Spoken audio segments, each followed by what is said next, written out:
Okay, so we're making some beef jerky today. We're starting off with a London broil. It's 3.1 pounds, $3.97 a pound, and then a total is $12.31. Key thing you want to look for when you're getting your London broil. You see this seam right here? This is two different muscles here, so we want to get rid of this one here, or you can leave it in. First of all, let's just take it out of the package. It's important to have a sharp knife. So let's go ahead and take it out of the package here. Set it on the counter and get rid of that. So actually there's a couple of muscles here. You can see a split here. So it's a little different piece. You just want to check when you're selecting your meat that you get something that's good quality. I'm going to take this fat that's off here. It's also a sinuous muscle it's not really good. You can see it really good in here. How it comes here. It doesn't make good for good jerky. So I'm just going to go ahead and take this piece off. We're going to set this to the side for something a little later. I want to trim this here. It's a natural seam that's here. It's going to make a difference when you start slicing. So basically, I'll just go ahead and separate this piece here down its natural seam. As you can see, it just slices right through to get that one good solid piece. Because that's what you want. You want good, straight, solid pieces. You get rid of this little extra fat right here. Because it doesn't make good for, fat doesn't make good for anything else when you're cutting. Alright, all I'm going to do is just make straight 1/4 inch, 1/8 inch, 1/2 inch, or excuse me, 1/8 inch, 1/4 inch pieces. As you can see that, nice and slim. Then makes for good pieces when you're eating it. Uniformity, so we're just going to cut through this real quick. It's important to have a good sharp knife when doing this. Getting some good long pieces here. That's good for on the road, when you're in the car, or sitting at work, which is mainly where I do all mine. That's a little thick, so that's going to be a good chewy piece. We're going to cook this in the dehydrator for about 4.5 hours. The thicker your cuts are, the longer it's going to take. And also depends on what your dehydrator, what it is, what kind of settings it has on it. The particular dehydrator I have, actually bought at Best Buy, or excuse me, not Best Buy, at Bed Bath & Beyond, got it for $69. It's temperature controlled, so you can actually set the temperature for the various different types of vegetables, fruits, and anything like that. The meat setting for doing jerky is 165 degrees. That's a little thick there, so that's gonna be a tough, chewy piece. Now we're getting to the end where the grain is not as good where I want it, so we're just gonna make some straggly pieces. No biggie, because they're good for fill-ins when you're doing your jerky. You'll see once we put it on the tray that you're gonna have some overlaps and stuff like that that just need to be addressed. This is currently with the grain right here. This is against the grain. You want to try and go with the grain. Makes for better cuts. So I'll finish cutting this up here into the nice small pieces. The marinade, I'll go over here in a little bit. And what we're going to do with the marinade, we're going to let that marinade for a couple of hours, and then we're going to fire it up and let it go on the trays. Go over all the different spices that I put in it. This is for mine. I like mine a little spicy. Some people don't like it as spicy, but it seems to be a hit at work when I take it to work. So this is all there is to it. London broil is pretty much the best one to get. If you can find it on sale, it makes for even better beef jerky. Especially for $13, you'll get a big gallon-sized bag, a Ziploc bag, out of the product. Okay, now got my big bowl here. Just gonna put all my meat in here for right now. To get ready for the marinade. Clean up my station. Get ready to mix the marinade. So I'll just set this off to the side.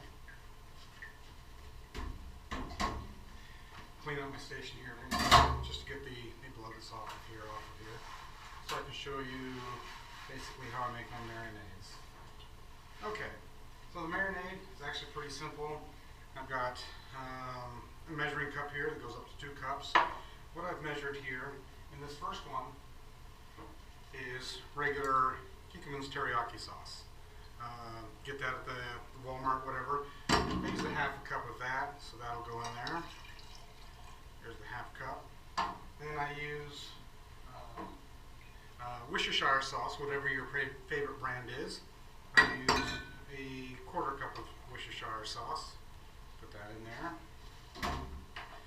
And the various other spices I'll bring over. Okay, now for the more wet mix, I will use also a 2 tablespoons of Dale's seasoning. Found this seasoning when I was stationed over on the East Coast. It's a pretty good marinade, pretty potent, so I'll just use 2 tablespoons of that, 1 and 2 tablespoons of the Dale seasoning. Get this out of here. And then I like good old A1 steak sauce, bold and spicy with Tabasco. It's not too bad, but like I said, I like it a little warm. So I'll just use 1 and 2 tablespoons of that for my mixture. Now, since I like it hot, and I like to kick it up a notch, I like this sriracha hot chili sauce.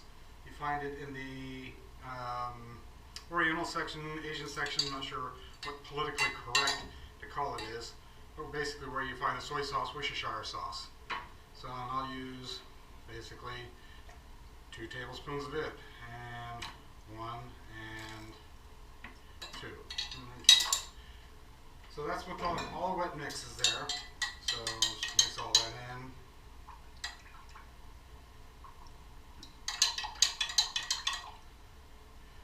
Okay, and then I'm going to go with the dry stuff that I use. Go ahead and take this 1 spoon out so I can get it into the sink. And go with my various spoons. Okay.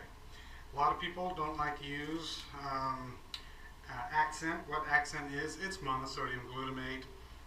Some people have problems with it, so if you don't like monosodium glutamate, just don't use it. I like it because it activates the taste buds, so I'll just use 1 teaspoon of it.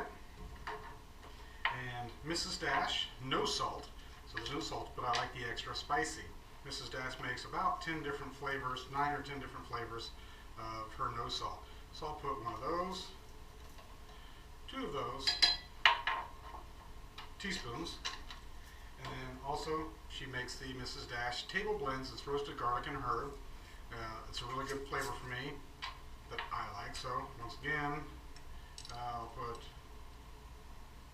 1 and 2 teaspoons in there with that. And then finally, this is a pretty difficult thing to find. It's called Jane's Crazy Mixed Up Seasoning. She originally started back out, I think, in the 70s, which is when I was introduced to it as a kid growing up. They started out with Crazy Mixed Up Salt. Now they have Crazy Mixed Up Pepper. Difficult to find. You can find it, though, at World Market. I get mine at the commissary. Most people don't have access to the commissary. So I'll go ahead and I'll put 1, 2, and we'll go 3 teaspoons, or the equivalent of 1 tablespoon.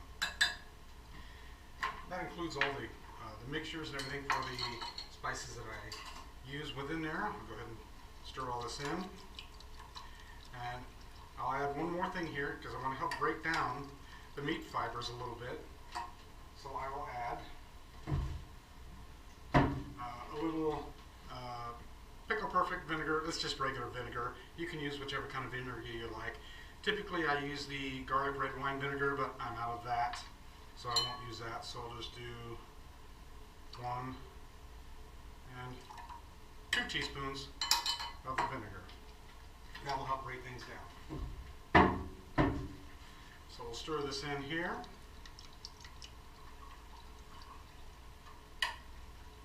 That's good. Get all our stuff out of the way. Cleaning up my station here a little bit. Now, here's the meat. Now I'll just go ahead and pour this directly right over the meat. And here's the trick. Well, not really a trick. You just want to make sure that all pieces are coated. So you just put your hands in there. Make sure you wash your hands. Good hand hygiene is great, is essential. So I'm just going to mix all this so all the pieces get coated And then I'm going to let this sit in the refrigerator for a couple of hours to marinate. It should soak up a lot of this liquid that's in here. So I'll just kind of poke it, push it real good. Oh, sorry, snap back to the 80s there. Okay, and pack it all down so it's all nice and evenly. Wash my hands right quick.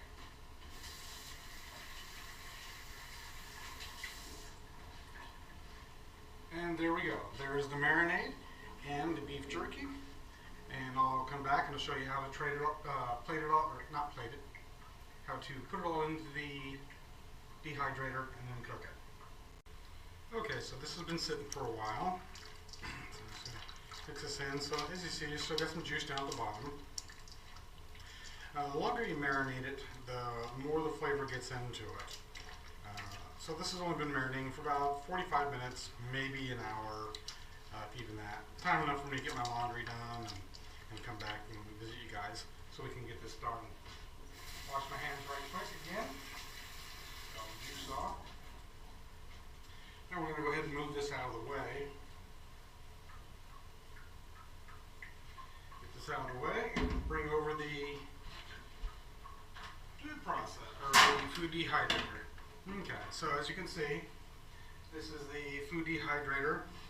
Nesco American Harvest. Got this at Bed Bath & Beyond, 69 bucks.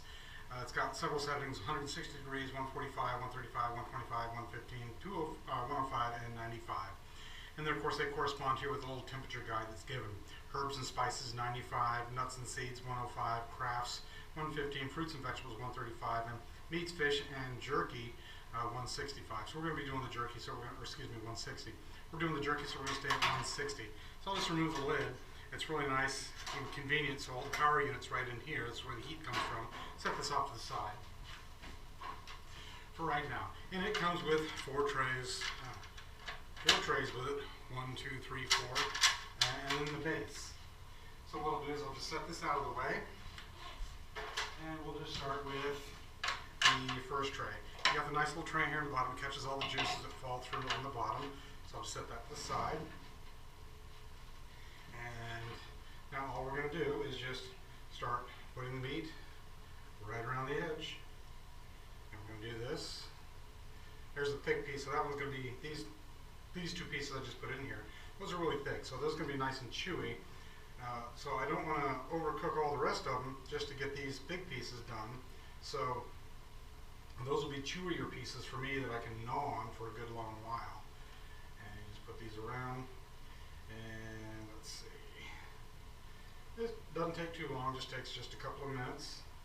And see these little pieces here? These are perfect for getting into these smaller spaces that you have. So like a little bitty piece that was extra, that'll go, actually we're going to put that right there in that little small spot. Let's go along here. And, well, since I don't have a, well, I can just kind of turn around, scrunch it a little bit, make a little bit more room. Grab my next ring, put my next ring on top. And so this particular cut of meat, cut at that thickness, will do about 3 to 4 trays, so it's actually the perfect size for this particular one. You can buy the trays, or more additional trays, if you want to do larger quantities. It's completely up to you. So I'll just go through this here really quick, get all these in place. And then this will cook for about 4.5 to 5 hours. You just have to watch it to see what kind of consistency that you're looking for your beef jerky. Some people like it really crunchy. Some people, a lot of people don't like it real crunchy. So basically, the longer you cook it, the more crunchy it gets, the drier it gets. So you just have to gauge it. You're going to share this with friends and family. Just see what they particularly like. But me, I like a little dryness and on the chewy side. So I make these a little bit thicker, because I like to have it in there and chew it, not quite like bubble gum, but so it stays in my mouth for a good while, and I get a lot of this good flavor that lasts for a long time. I'm sure you've all priced the beef jerky in the store, very expensive for a little bitty pack. So you see, by doing it this way, you'll save actually a lot of money. We're getting towards the end here on our pieces, so I'm just going to go ahead and put another tray. Spread these out a little bit more so I get some more airflow. And here's the fourth tray. Don't have a whole lot left in my batch, so these will be spread nice and wide. There's a big thick piece, one of these end pieces here that came on. That's good for the top because your top's going to cook a little bit faster than your bottom, because the hot air is right on the very top. So that's where it's good to have these small little pieces, chunks that are just not really full pieces. Put those on top so as it's drying and you're checking your product, you can pull these little pieces out because they're going to cook quick and you can munch on it while it's drying. Okay, and here's the last little piece. Alright, so wash my hands one more time.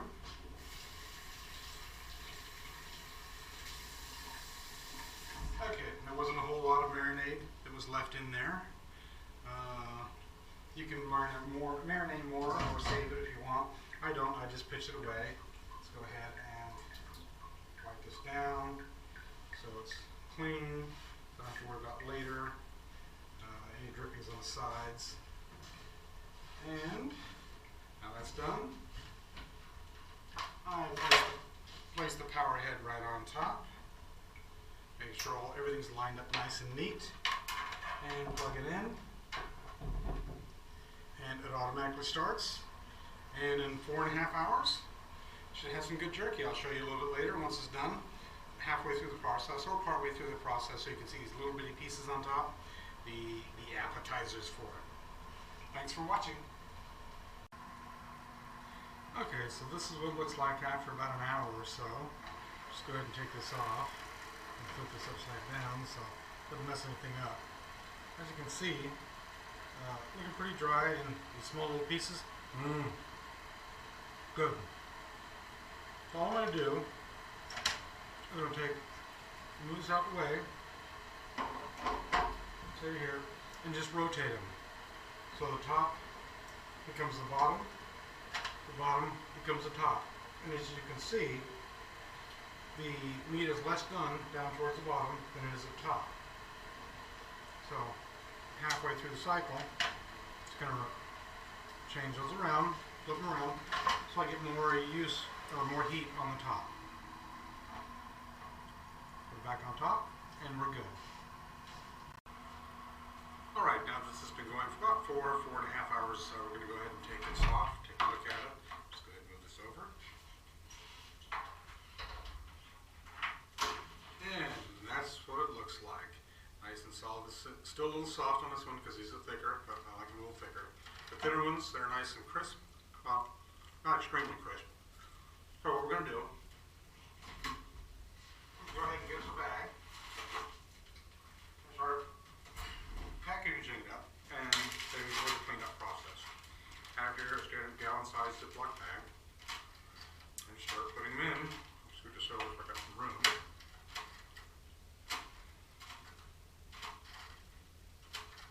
And we'll see how much this actually yielded out. Like I said, this was a 3-pound London broil. And my scale's broken now. I had a nice little scale, but unfortunately I left it up on top of my countertop oven when I was cooking, and before I realized it, it had melted and messed the electronics up on top.